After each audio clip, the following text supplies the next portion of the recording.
Olá, chegamos na 7ª aula do curso para catecúmenos. Essa aula que tem como tema como surgiu o presbiterianismo. Mas antes de iniciar a aula, eu gostaria de orar com você. Senhor, nós te agradecemos por mais um dia de vida. Agradecemos pela oportunidade de termos a internet, esse vídeo gravado para aprendermos mais da sua palavra e da história da igreja. Obrigado, Pai. Tire as nossas distrações nesse momento, que nós possamos nos aprofundar na tua palavra e no conhecimento do Senhor. Em nome de Jesus. Amém. Louvado seja o Senhor. Por que é importante estudar a história da igreja? Ou até a história da denominação?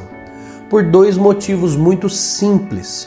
O primeiro deles é para verificarmos todos os acertos da igreja, da denominação, da igreja de maneira geral ao longo da história.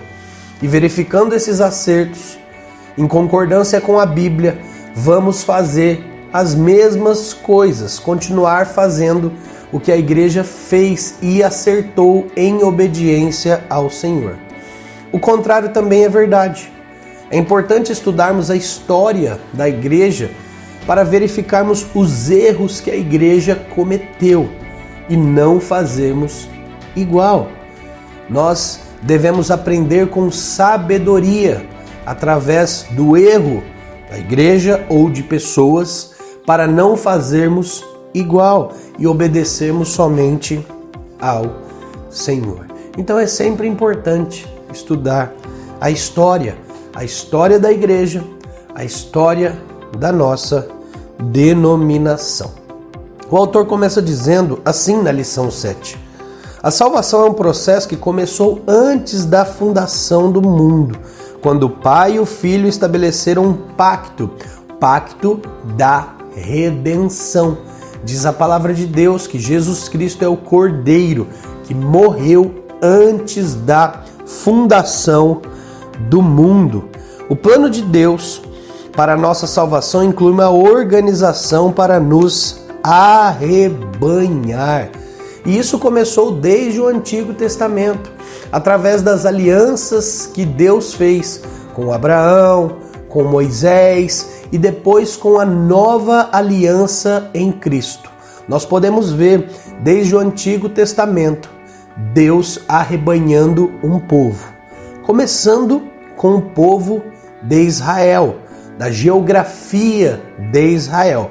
Por mais que já no Antigo Testamento nós vemos, a começar de Abraão, várias pessoas que não eram de Israel sendo arrebanhadas, sendo colocadas na família de Deus, sendo chamados de israelitas. Hoje, esses que são o Israel de Deus, nós que somos o Israel de Deus, não é verdade? Então isso é muito importante. A nação de Israel como organização, instituída para congregar o povo de Deus no Antigo Testamento, é substituída então pelo que chamamos de Igreja do Senhor.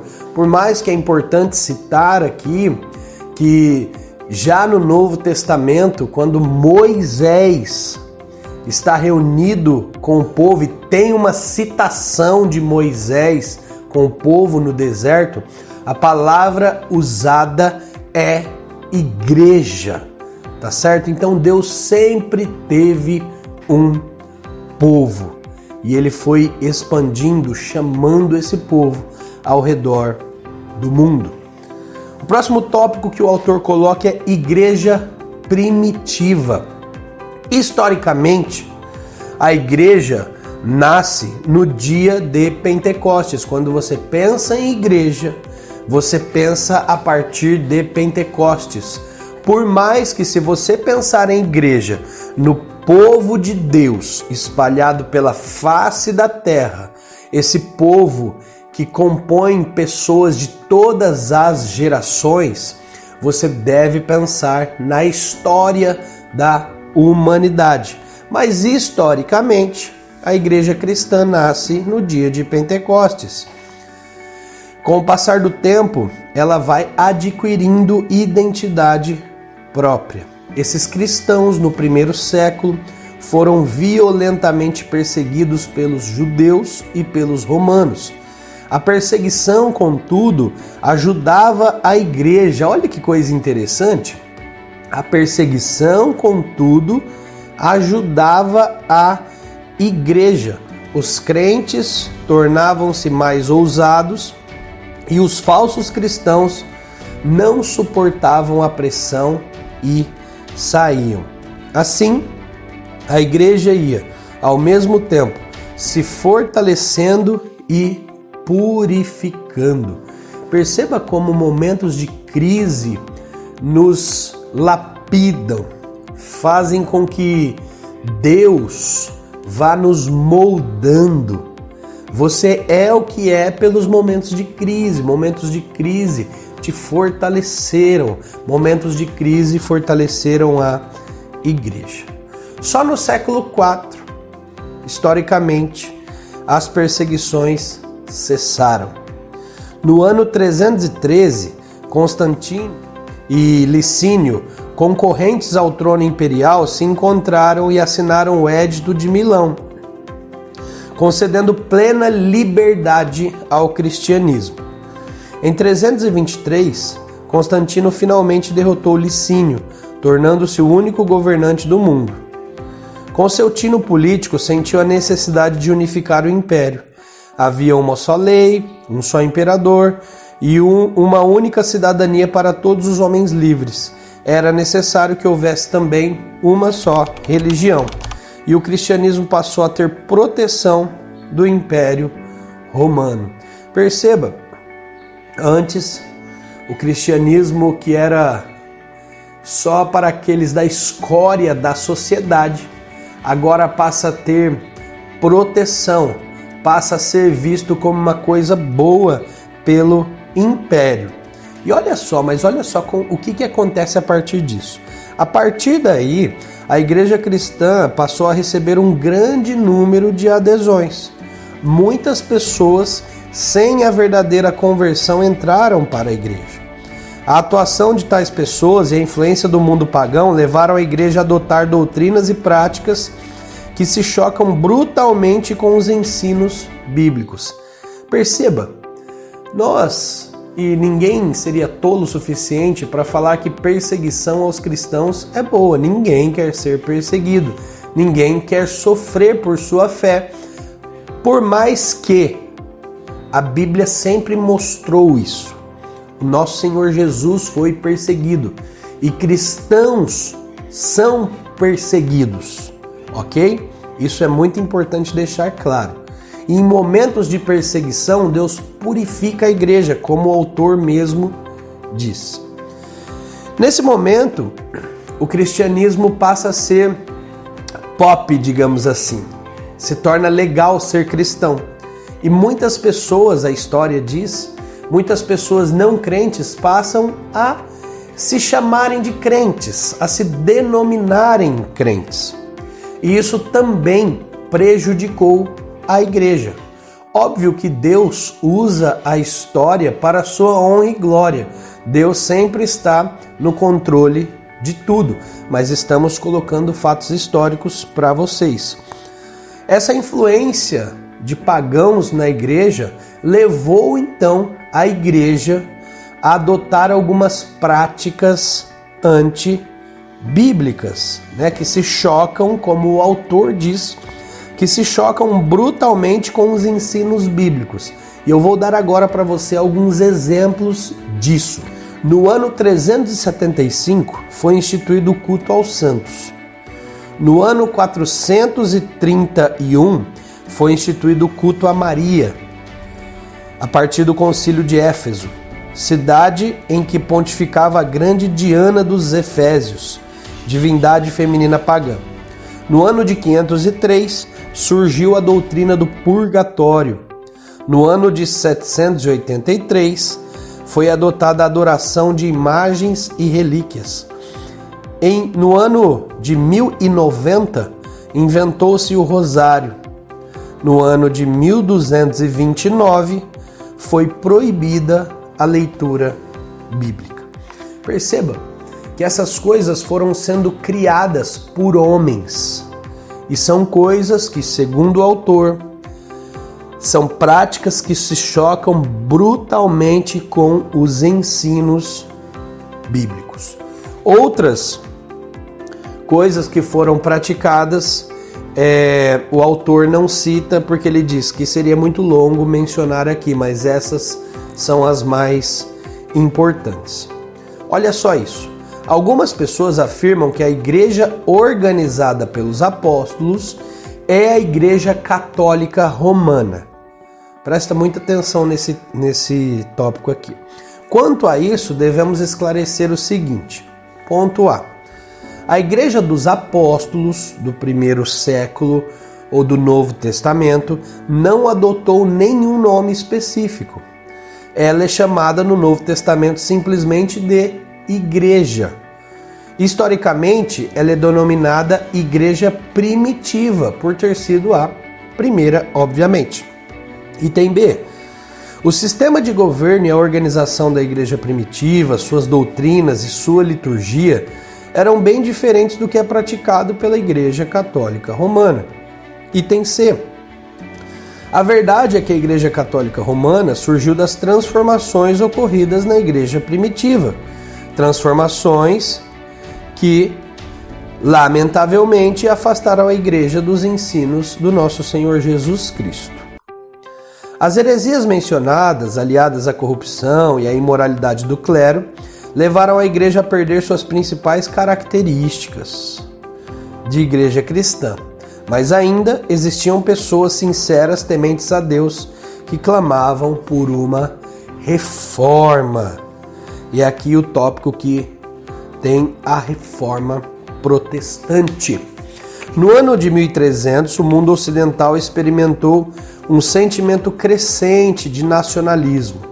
Os povos não queriam sujeitar-se a Roma, aspiravam ver surgir uma igreja nacional. Esse clima favoreceu o surgimento dos precursores da Reforma. Quem eram esses homens? Eram homens cultos, de vida exemplar, que tinham prazer na leitura e na exposição da Bíblia Sagrada. São chamados precursores porque antecederam os reformadores, e principalmente porque não conseguiram superar o legalismo religioso. Não descobriram a graça salvadora. Queriam fazer alguma coisa para alcançar a salvação, quando a Bíblia afirma: pela graça sois salvos. Os principais nomes, esses precursores da reforma, foram John Wycliffe, professor na Universidade de Oxford, na Inglaterra, e John Huss, professor na Universidade de Praga, que foi queimado por causa da sua fé. Também o autor cita Girolamo Savonarola, monge dominicano que foi enforcado e queimado por ordem do Papa Alexandre VI em Florença, na Itália. Além dos movimentos liderados pelos precursores da Reforma, ocorreram outras tentativas de reformar a igreja, mas sem êxito. É importante dizer aqui, meus irmãos, que essas pessoas citadas, eles não estavam tentando sair da igreja de alguma forma. Eles estavam tentando e levando a consciência dos líderes que eles estavam errando em alguns pontos em relação à Bíblia. E era preciso, então, reformar a igreja, rever o que a igreja estava fazendo. Como nós sempre dizemos, igreja reformada está sempre se reformando, ou seja, revendo o que a igreja tem feito, para sempre voltar às Escrituras e fazer a vontade de Deus. Então, no século XVI, a situação era bastante propícia a uma reforma da igreja.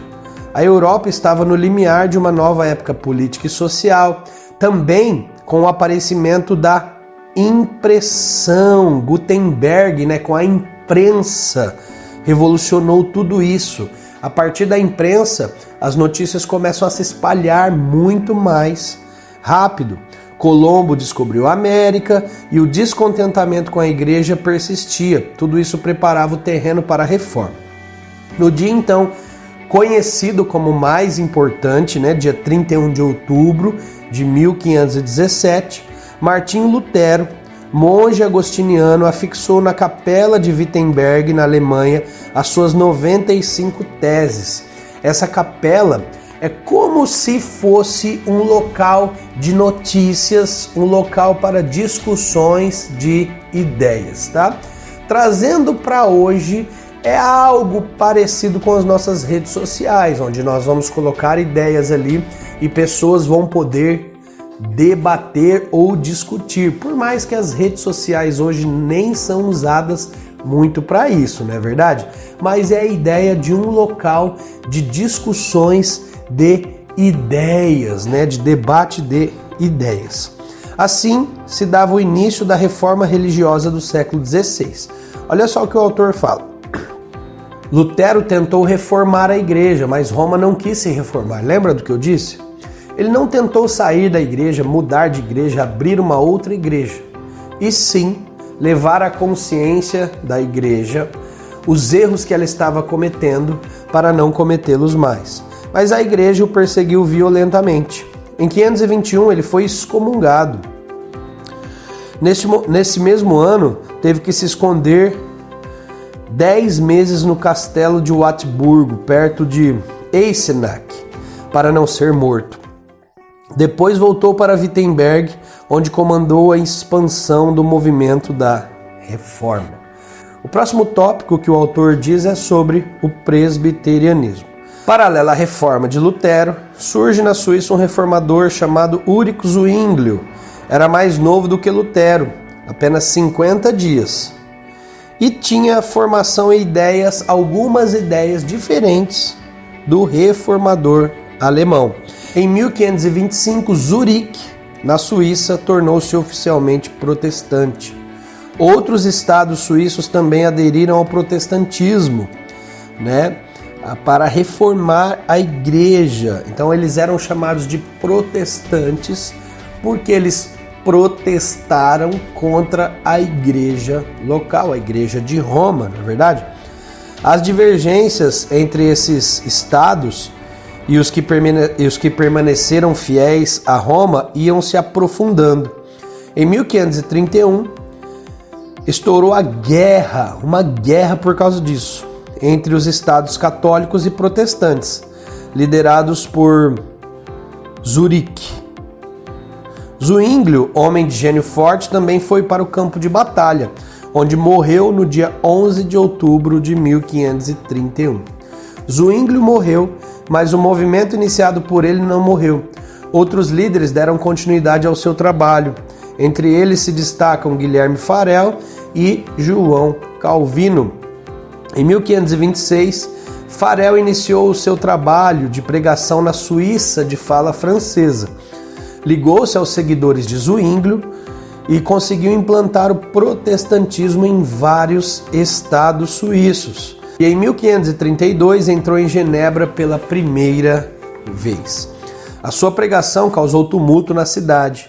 Teve que se retirar, mas logo depois voltou. E no dia 21 de maio de 1536, a Assembleia Geral declarou a cidade oficialmente, a cidade de Genebra, protestante. Em julho de 1536, Calvino chega à cidade de Genebra. Farel foi ao seu encontro e o convenceu a permanecer ali para ajudá-lo na reorganização da cidade. João Calvino foi o mais culto e mais organizado entre todos os reformadores. Ele moldou o pensamento e inspirou as ideias do protestantismo da França, Países Baixos, Escócia e dos puritanos ingleses. Sua influência penetrou na Polônia e na Hungria, e antes de sua morte o calvinismo lançara raízes na própria Alemanha. Os homens seguiam seus pensamentos. O sistema dele foi o único que a reforma produziu, que se pôde organizar poderosamente em face à hostilidade governamental, tal como na França e na Inglaterra. Preparou homens fortes, certos de sua eleição, para colaboradores de Deus na execução de sua vontade, corajosos na luta, exigentes quanto ao caráter, confiantes de que Deus dera nas Escrituras a norma de toda a conduta humana e culto adequado. Louvado seja o Senhor. Escreveu grandes obras, entre as quais se destaca a instituição da religião cristã, conhecida como Institutas de Calvino, a mais completa e mais importante obra produzida no período da Reforma. Em 1559, Calvino fundou a Academia Genebrina, a Universidade de Genebra. Jovens de vários países vieram estudar ali e levaram a semente do Evangelho de volta para sua terra. Esses jovens se espalharam pela França, Países Baixos, Inglaterra, Escócia, Alemanha e Itália. Olha só que interessante, aqui chegamos ao presbiterianismo. Entre os jovens discipulados por Calvino estavam George Wishart, que se tornou pregador na Escócia, onde foi queimado em 1546, e John Knox, que também estudara em Genebra, deu prosseguimento aos trabalhos de Wishart. De lá, o evangelho foi levado para a Inglaterra e para os Estados Unidos, onde se difundiu por vários países, inclusive para o Brasil. Foi na Escócia que surgiu o nome presbiteriano, pelo fato de a igreja ser governada por presbíteros, como diz nas Sagradas Escrituras. Paulo, os líderes instituíram presbíteros nas igrejas. Por isso, em alguns países que a igreja surgiu como resultado e influência de Calvino, a igreja chama Igreja Reformada. Em outros, Igreja Presbiteriana. Então, historicamente, John Knox começa a Igreja Presbiteriana. É muito importante para você que está aprendendo saber uma coisa sobre John Knox, né? Esse homem de Deus que foi usado para iniciar o presbiterianismo. Tem uma citação muito forte sobre ele, da rainha da Escócia, onde diz: "Eu temo mais as orações de John Knox do que todo o exército inglês." Ele era um homem íntimo de Deus. Era um homem de Deus, um homem de oração. Que eu e você possamos aprender com esses fundadores da denominação, não fundadores da igreja, porque é Jesus Cristo quem funda, quem começa a sua igreja, mas de denominações, para ver quanto nós precisamos ser íntimos de Deus. Concluindo, o autor diz: "Edificarei a minha igreja", disse Jesus, "e as portas do inferno não prevalecerão contra ela." Homens fraudulentos e a influência do mundo pagão desviaram a igreja dos ensinos de Jesus, mas sempre existiram servos fiéis que não se conformavam com o erro e clamavam por uma reforma. Lutero deu início a um movimento vitorioso. Outros continuaram seu trabalho, e assim surgiu a igreja evangélica. Cada igreja cristã é um lado visível da invisível igreja de Cristo. A igreja de Cristo é formada por todos os seus filhos, espalhados pela face da terra. Mas essa igreja invisível é formada por igrejas visíveis, essas que são de diferentes denominações. E isso não torna a igreja separada, porque o que nos liga é o mesmo ideal, o mesmo princípio. Jesus Cristo é o Senhor, Ele é o Verbo, o Senhor é o Criador de todas as coisas. O Senhor Jesus Cristo é o nosso Salvador. O Senhor Jesus Cristo vai voltar para julgar o mundo e nós, os filhos, estaremos com Ele eternamente. E aqueles que não o receberam como seu único e suficiente Salvador ficarão eternamente longe da sua presença. Então, uma igreja local é uma organização eclesiástica Como organização, ela necessita de princípios e normas para se conduzir. Mas a igreja é mais do que uma simples organização, ela é um organismo vivo, é o corpo de Cristo. Ora, vós sois corpo de Cristo, individualmente membros desse corpo. Jesus Cristo é a cabeça do corpo da igreja, por isso cada membro, como parte desse corpo, deve ser obediente ao Senhor Jesus Cristo. Louvado seja o Senhor por mais essa aula. Espero que essa aula tenha contribuído para o seu conhecimento e fortalecimento espiritual. Na descrição do vídeo eu vou colocar alguns textos de leitura extra para você.